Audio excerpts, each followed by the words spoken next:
The modern borders between India and Nepal vastly differ from those of Siddhartha Gautama over 2,600 years ago. Though these regions reflect echoes of the ancient past, they remain modestly developed. Caught between tradition and modernity, time here seems to flow at a gentler pace, as if nature has slowed to allow pilgrims and monastics to retrace the sacred path back to Lumbini, the birthplace of the Buddha. Right at the entrance to Nepal, on the four sides of the main tower there are a pair of large eyes. These symbolic eyes of the Buddha represent his omniscient vision, his insight into the nature of reality. The upper part of the eyes is the image of the third eye, which means the wisdom of enlightenment achieved through the practice of wisdom, morality and meditation. Lumbini is located along the foothills of the Himalayas in Rupandi district, present-day Nepal, approximately 25 kilometers from the Sakya kingdom of Kapilavastu. On the full moon day of Vesak in the year 624 BCE, Queen Maya Devi, who was about 40 years old at the time, saw that she was about to give birth. Following Indian custom, she sought permission from King Suddhodana to return to her maternal home in Devadaha to give birth. But en route, she stopped at the Lumbini Grove and gave birth to Siddhartha beneath a sal tree, standing and holding a branch. Lumbini is now a destination for the world community. On December 7, 1997, Lumbini, one of the most sacred Buddhist sites, was recognized by UNESCO as a World Cultural Heritage. In the 7th century, the Chinese monk Xuanzang described Lumbini in his Great Tang records on the western regions, noting its circumference to be approximately 16 square kilometers. The Lumbini Holy Land has undergone many periods of archaeological excavations, among more than 200 World Cultural Heritage sites in Nepal.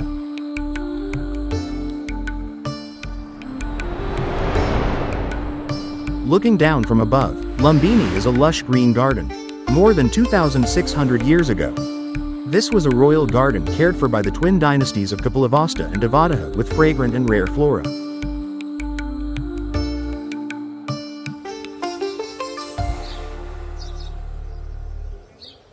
At dawn, pilgrims from across the globe gather in Lumbini's sacred garden. This spiritual magnetism transcends geography, stirring deep reverence.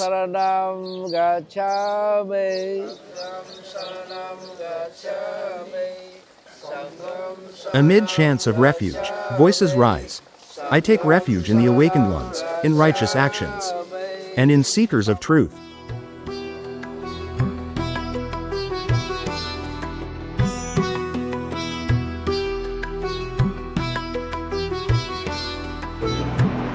At the center of Lumbini Garden is the White Maya Temple, standing out against the green of the trees.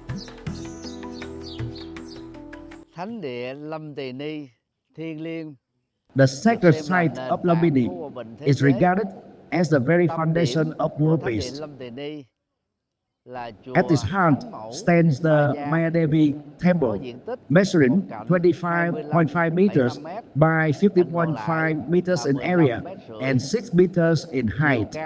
The upper shrine, designed in the traditional artistic style of Nepalese Buddhism, rises to an additional 10 meters in height, symbolizing the 10 perfections. On May 15, 2022, the Prime Minister of India, Narendra Damodar Das Modi, together with the Prime Minister of Nepal, Sher Bahadur Dubba, visited Lumbini, Nepal, the birthplace of Shakyamuni Buddha, on the occasion of Vesak Day. During this visit, Prime Minister Modi offered prayers at the Temple of Queen Maya and emphasized the profound spiritual connection between India and Nepal, reaffirming the historical and cultural ties that have endured for thousands of years.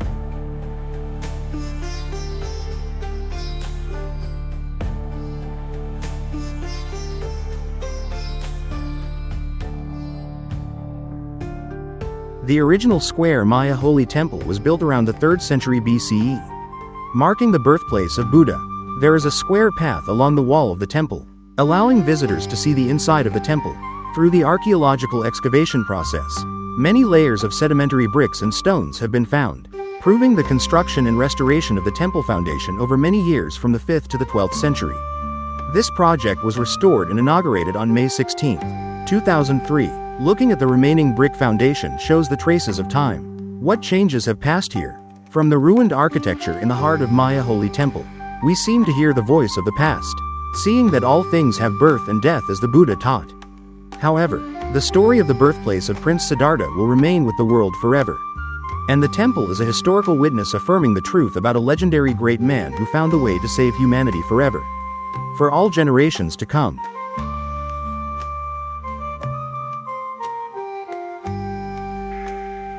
और आज भारत के मित्र नेपाल में भगवान बुद्ध की पवित्र जन्मस्थली लुम्बिनी आने का ये सौभाग्य मिला है। कुछ देर पहले माया देवी मंदिर में दर्शन का जो अवसर मुझे मिला, वो भी मेरे लिए अविस्मरणीय है। वो जगह जहां स्वयं भगवान बुद्ध ने जन्म लिया हो, वहां की ऊर्जा, वहां की चेतना, ये अलग ही एहसास है। मुझे देखकर भी खुशी हुई कि इस स्थान के लिए At Lumbini Garden, the Holy Mother Maya twisted a sala branch and gave birth to Prince Siddhartha. Later, throughout the Buddha's life, he was seen to be attached to the natural environment. During excavation in 1996, archaeologists found a stone slab marking the exact birth of Buddha lying deep in the middle of the Maya temple and is currently preserved in a transparent glass box. The temple still preserves a precious relic, which is a relief of Queen Maya holding a sala branch in her right hand giving birth to Prince Siddhartha. The relief is made of dark brown sandstone, dating back to around the 4th century, and is in the style of ancient Buddhist art.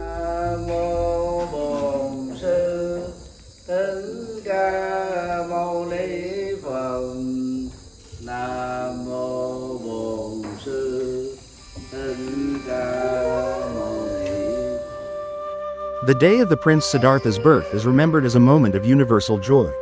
All beings, human and non-human, rejoiced, as if the earth itself sensed the arrival of a great light. The relics have remained here for more than 2,500 years.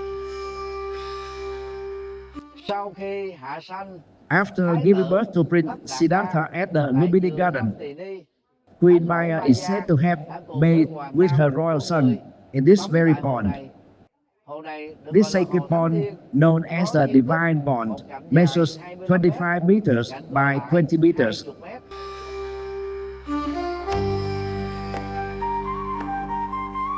Puskarini Pond, also known as the Holy Pond. For tourists and Buddhists, this is also a sacred pond. Since 1939, the pond was restored and built with red bricks, which remains a sacred destination. Every day, in the cool space of the sacred pond, groups of people practice and chant Buddhist scriptures. Each line of words and sentences resounding here are imbued with spirituality and bring a wonderful awakening to Buddhists and monks.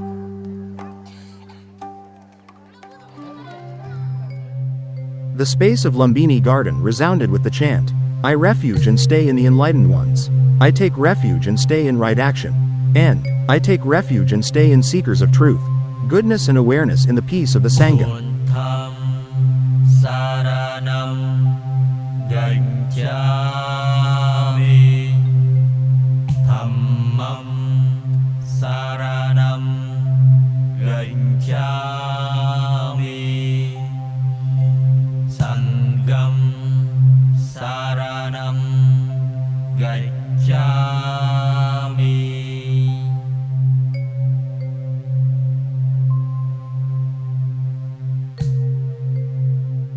According to the Agama Sutras, it is recorded, according to legend, after being born, Prince Siddhartha walked 7 steps upon lotus blossoms, and pointed to the heavens, the other to the earth.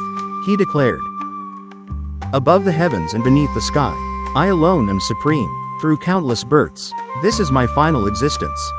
This declaration is not a statement of ego, but a prophecy of awakening, affirming his future role as humanity's supreme spiritual guide.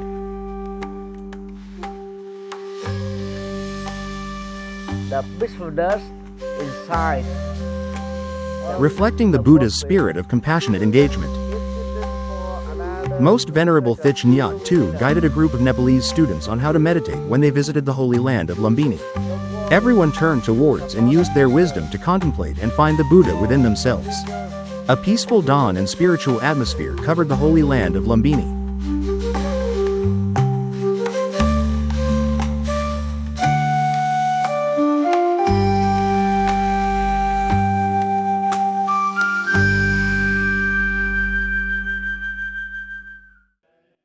Besides the Maya Devi temple and the sacred pond, the Lumbini garden is also home to a sacred Bodhi tree. Among all holy Buddhist sites, this Bodhi tree is the most majestic, with the widest trunk diameter, the most robust branches, and the lushest foliage. It has thus become a powerful symbol of stability, representing the wisdom of enlightenment.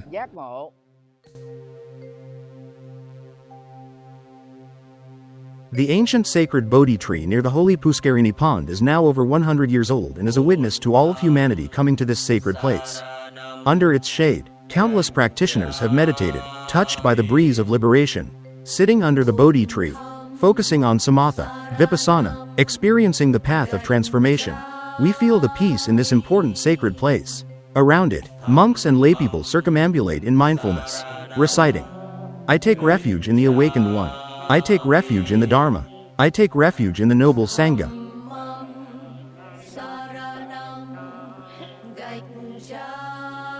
The Tibetan Buddhist flags are hung around the Bodhi tree. On each of those 5 colored flags are Buddhist scriptures.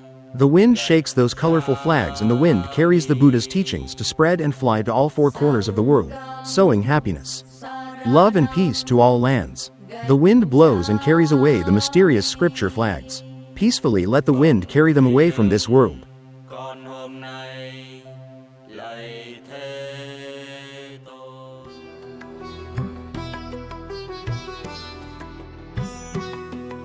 In the 3rd century BCE, Emperor Ashoka of the Mauryan Empire, once a fearsome conqueror, was transformed by the Buddha's teachings. He became Dharma Ashoka, the righteous king. As part of his pilgrimage, he erected pillars and stupas at sacred Buddhist sites. One such monument, the Ashoka Pillar, was built in 249 BCE beside the Maya Devi temple. Its Brahmi inscription reads, "Because the Buddha was born here, the village of Lumbini is exempt from taxes and shall pay only 1/8 of its agricultural revenue."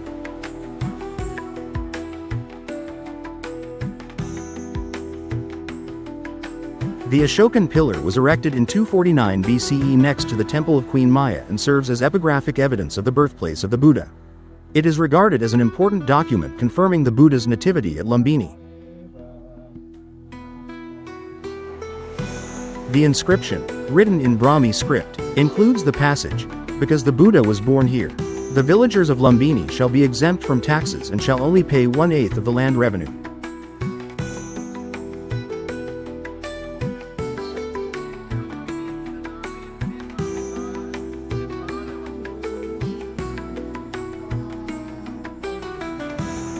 Surrounding the Maya temple are ruins of monasteries and stupas dating from the 5th to 12th centuries, evidence that Lumbini once thrived as a great Buddhist center of learning. The remains echo the Buddha's teaching, all conditioned things are impermanent.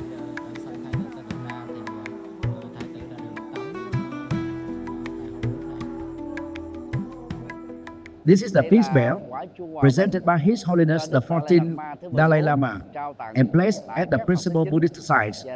Lumbini, the sacred birthplace of the Buddha, serves as a symbol of world peace. His Holiness and the Tibetan Buddhist community aspire for the Buddha's message of peace to resonate in every corner of the world. Therefore, similar Tibetan-style peace bells have been installed not only in Lumbini but also at Bodh Gaya, Sarnath, and Kushinagar, echoing the same spiritual aspiration. Youth Ants pilgrimage in 1976 inspired further development. Supported by King Mahendra and the royal government of Nepal, the Lumbini International Committee was established with 15 member nations.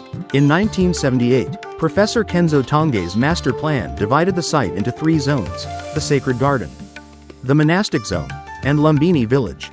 Today, Lumbini is home to monasteries built by countries like China, Korea, Japan, Myanmar, and Tibet. That makes Lumbini a world Buddhist holy site. For that reason, this place is also considered a land of peace and happiness. According to this plan, the Lumbini Garden consists of 3 main areas: the sacred Ashoka Grove, the zone of international Buddhist temples, and the Lumbini Village area, which serves the needs of visitors. Today, within the United Nations Buddhist complex in Lumbini, Many temples have been established by countries such as China, Korea, Japan, Myanmar, Tibet, and many others. This has made Lumbini a global Buddhist sacred site. For that reason, it is also regarded as a land of peace and serenity.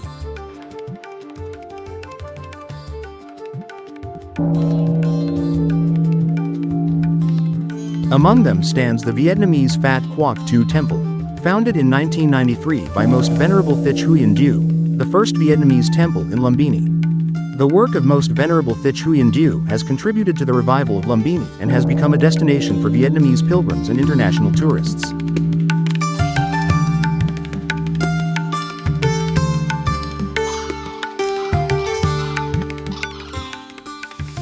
The flamingos still return to the pagoda yard.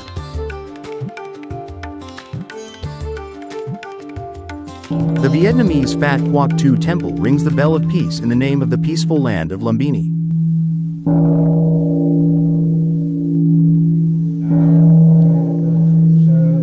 Pilgrimage groups walk in silent meditation, circumambulating the stupas and sacred monuments at Lumbini, the Buddha's birthplace, in a clockwise direction. Following the ancient path of veneration, the concentric circles of pilgrims flow gently around the heritage structures, weaving a living mandala of reverence. Here, people from all corners of the world, hearts, wisdom, aspirations, and wishes for peace and happiness find each other to restore and preserve this world forever in peace. In this holy land, the birth of Prince Siddhartha Gautama, a man, a great man, a person of transcendent wisdom who saved all humanity through the path of enlightenment. That is the path of awakening, compassion, and selflessness, the path of peace for people in this world. End of episode 1.